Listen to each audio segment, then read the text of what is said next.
Frédéric Rolland, bonjour. Vous êtes directeur délégué marché d'affaires chez GRDF. Alors vous avez un projet dont les termes sur le papier sont a priori antinomiques, c'est le projet gaz vert. Est-ce que vous pouvez nous en dire un petit peu plus? Oui, effectivement, le gaz est une énergie fossile, même s'il s'agit de très loin de l'énergie fossile la moins carbonée. Le mouvement de verdissement des réseaux de gaz est enclenché depuis quelques années déjà. Du gaz issu de la méthanisation des déchets circule dans les tuyaux de GRDF Sud-Ouest depuis 2 ans. Et l'avenir est très clairement à la multiplication des projets de production de ce gaz local et renouvelable. Et d'ailleurs, GRDF est très ambitieux en la matière. GRDF souhaite aller plus vite et se fixe désormais l'objectif de 30% de gaz vert dans ses réseaux en 2030. Alors en quelques mots, comment fait-on pour produire du gaz vert? Alors pour produire du gaz vert, tout investisseur public ou privé peut valoriser ses déchets dans une unité de production de biométhane. Biométhane qui sera ensuite injecté dans les réseaux gaziers. Alors pour cela, il faut méthaniser des déchets. Ces biodéchets peuvent être issus de l'industrie agroalimentaire, cela peut être aussi issu de la restauration collective, cela peut être des déchets agricoles ou ménagers, cela peut encore être des déchets issus des bouts de stations d'épuration comme à Toulouse.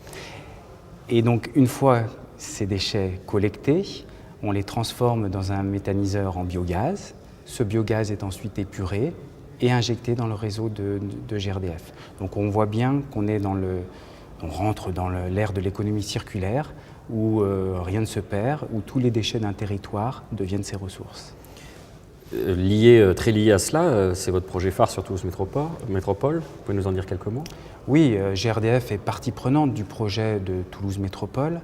Ce projet prévoit la production de 60 gigawattheures de biométhane sur le site de traitement des eaux usées de Ginestou. Vous pouvez nous donner un exemple comparatif, parce que je ne sais pas ce que c'est, 60 effectivement, 60 gigawattheures, dès 2020, produits à Ginestou. Alors, 60 gigawattheures, c'est une quantité considérable de gaz. Cela permettrait de faire rouler toute la flotte actuelle des bus TICO au bio-GNV. Ah, d'accord.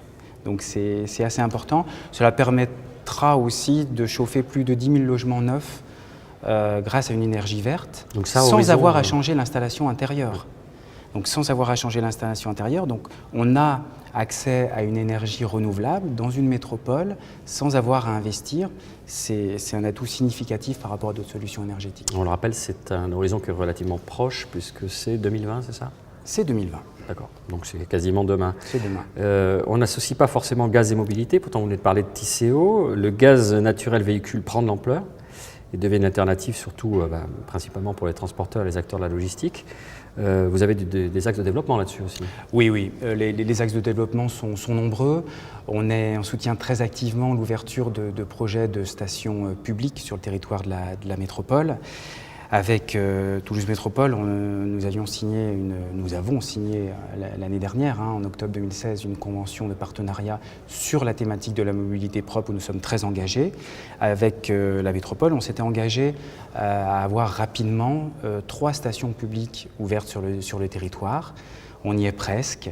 Une première station est ouverte depuis l'année dernière, boulevard de la Marquette. Une deuxième, et c'est une annonce, ouvre ce mois-ci, le 22 décembre sur la zone d'Anjaca à Colomiers. Et une troisième est en cours de construction sur Fondère. Elle ouvrira en mars. Merci beaucoup, Frédéric Rolland. Merci à vous.